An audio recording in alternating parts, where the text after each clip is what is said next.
What's going on, everyone? Joe here with Good Old Scratch Custom Apparel. Thank you so much for tuning into another video. As you can see, I'm completely obscured by 177 shirts. Yeah, come on. Oh, all right. 177 shirts, front and back. Holy sh**! Just got done with this order. It was a wild ride for the last 8 days. I've been working on this order. I've been doing this job for my buddy and his karate studio. They do a camp every year. Second off, you're gonna learn to discipline your image. Do you think I got where I am today because I dress like Peter Pan here? And I'm very thankful for this order. And every year, the evolution has been awesome over the 10 years I've been doing it. In the beginning, it was all done with heat transfer vinyl, and that was a front and back. And back in the day, it used to be like maybe 70 shirts in total. And as the camp grew and the numbers started to increase on the amount that I had to decorate, I just had to find other ways of decorating these quickly, because otherwise it would have taken 3 weeks of constant work. Stop the cap. Anyways, I moved on from just doing vinyl to screen print transfers for the fronts of the shirts. And then the backs of the shirts all have a name and a number on it. And historically, you could only really use vinyl to customize a name and number because they're all different. And so I sort of streamlined the process by just doing the fronts with screen print transfers and then the backs with vinyl still. And my only personal problem, obviously my client had no issue, and I'd explain it to him that the fronts and the backs are the same color is the request. But because I'm using a screen print transfer in vinyl, sometimes the colors didn't exactly match. So say I was using a red, the front might be a lighter red and then the back might be a darker red. Not because that was what I requested, it was just because color matching between screen print transfers and vinyl is very difficult. It wasn't a big deal. And obviously the clients or the students had no problem with it either. Very happy with the results. This year was the first year I got to put the Prestige R2 Pro and the Miro 13 Max to the ultimate test with 177 shirts. And this time I told my client that I was going to be able to match both front and back. And I had to customize, obviously, every file, which is part of the setup. I have to create a file for each name and number for the back. But this time it was all going to be printed. And the color requested was a maize color. So I targeted a specific Pantone color, and I knew that the fronts and the backs were going to match. You sure about that? You sure about that? Now, let me explain my experience. Ran into some first-time things with the Prestige R2 Pro, starting with, now, this thing is a beast. I'm not going to lie. I did another order with him. You can check out that video. I think it was like 120-ish shirts, front and back, earlier this year. And I had no issue. And I ran all the fronts and all the backs separately. Each section took about 10 to 12 hours of printing. And I had no problems. They all came out fantastic. This time, I thought I'd do the same thing. So I started the very first day printing all the fronts, 177. Obviously sized differently to each corresponding size of the garment. And I actually got all 177 printed all the way through. No problem. I'll show you the clip of the final. The take-up reel on the Miro 13 Max was pretty awesome to see. That it was all nested right there or rolled up perfectly, ready to be cut down and applied. So that was all good. I moved on to the names. Now, part of what happened was I ran out of my PET film, the Quick Glide I was using, running the fronts. So I bought 2 rolls of backup PET film ready to go. Now, I'm learning kind of the different iterations of the PET film, and I got the latest version of the Quick Glide, which is version V3, I think it is. I didn't really know any different.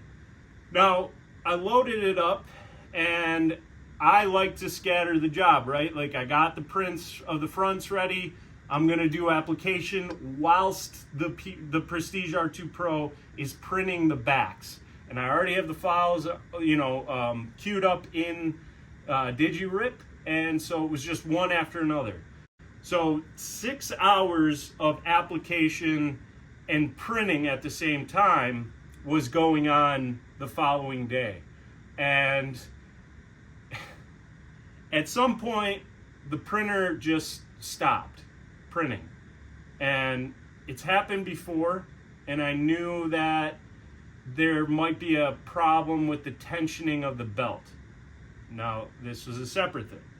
And just for those that have maybe experienced it or haven't experienced it yet, if you've dealt with your print just stopping in the middle of the job, it could be a couple things, but it's already happened to me twice, and it was due to the tension of the belt. And I had to tighten the belt a little bit because it started getting pretty loose. So if you feel the belt on your Prestige R2 Pro and it feels loose, like you can squeeze them together really easily and no tension, you might want to consider tightening it. Obviously, consult with your manufacturer to walk you through doing that step. I haven't created a video on that, and maybe I will in the future. But anyways, it stopped. No big deal. I shut it down for the day. I was done with the applications. I came back the next day to resume it after I changed up the belt. But I noticed, I looked at my prints, and all my prints that had been printing that whole 6 hours were shifted to a different color. What the hell? Oh my God, no way. And all these files are set up the exact same way. Same color, value, and everything. And so I was, needless to say, wind's taken out of my sails for a while. I didn't know why. But in the same token, after I discovered that and I went to go start printing again, my belt broke. It completely fell off the wheel, and I could see something happen where it just either got stretched or warped or something. Now, I was kind of freaking out because I'm like, is this normal? And I did look up on the website where you can go in the link in the description. And I looked up where the belts were, and I read the reviews, and there's only a few of them, but each one did say that they were glad they got a backup. So it does seem to be a common thing that the belt overuse will eventually warp or snap. This was definitely a first time for me. I've obviously used this printer quite a bit for pretty large jobs, and haven't had any issues like that with the belt, just the tensioning. But this was one where I had to ultimately change the belt. So I needed a very quick turnaround on getting this new belt to my house. Because all the while, not only am I in the middle of a job that has a deadline, but the head of the machine now is just kind of floating there. And you don't want your machine to sit there idly, technically not using the ink or going through its maintenance. And so my head wasn't going through the maintenance for almost like 28 hours. So the belt showed up the next day, the new one. And I also called the tech support to explain what happened with the 2 different colors that happened with the prints, and they were very, very helpful and receptive, and they just traded me out from the version 3 that I have of the Quick Glide PET film to the previous version I had, which I think is just version 2. I didn't really have any real time to try to get an explanation of what happened there. They jumped on that. My main focus was getting the belt changed and getting the head back on. Or running, so that the ink didn't dry up the cartridges. So that was a whole operation process. Now, the process of changing the belt is actually not that bad. There's an awesome video that the tech support sent me. It was literally a step-by-step, fantastic video that I was able to do it myself. First time, never had to change a belt in my life. There was a little bit of surgery, but it wasn't that grueling. I got that all fixed. I got the new belt on. Everything was good. The issue for me was now the head wasn't firing correctly. Like, the ink wasn't coming out. I did cleaning after cleaning for almost 2 hours, and there was barely anything that was coming out. So that really bummed me out. Got back on the horn with tech support, and they helped me, walk me through the process of really troubleshooting, getting the ink back into the flow of the head, adjusting that, there were so many things I did. Unfortunately, I didn't document any of it because it was kind of crisis mode, and I wanted to make sure what I was doing. But I got to tell you, it was a fantastic learning experience for me, as somebody that's been trying to do educational videos for the Prestige R2 Pro. And, I knew back in the day, whenever a head was really unresponsive in that sense, it was kind of a loss. And that's the most expensive part of the entire printer. So you do want to make sure you're taking care of that and doing regular maintenance. But it was good to know that there was a workaround to salvage the current head I have on this machine. And so that took, I'm not even kidding, almost 8 hours of kind of step and repeat, toying with things, listening to what tech support had to say on particular things. And obviously when they're not here, it's a visual medium to where they want to know what's going on. So it was a lot of back and forth with videos and photos and whatnot. But I got it going. So I was set back for about 2 days doing some technical stuff. Now, I'm not trying to discourage you guys on this. This happens with any printers. I'm just saying, it's something that could certainly be overcome, and it is an experience, but again, the tech support that's what they do. That's what they're there for. Obviously, if companies are good, they should have stuff to be able to provide you to watch step by step, very well explained for you. And this company does. So shout out to All American Print Supply for that. Thank you guys. So back on track. I'm behind, but I did in the interim get all the fronts of the 177 printed and applied. So phase 2, or it was really like phase 4 at that point, was getting all the names and numbers reprinted and then eventually applied. So that took another couple days of printing and application, and I also decided to take things a little bit more bite-sized. Now, when I did that whole front, 177 177 fronts all in one go, I literally was running that printer for 12 hours straight. And I'd imagine the friction of the head, running back and forth, the tension, all that stuff really caused the belt to kind of stretch and warp. And so I didn't want to overdo it, especially since I changed it. So I was a little bit sketched to wait to is there an error?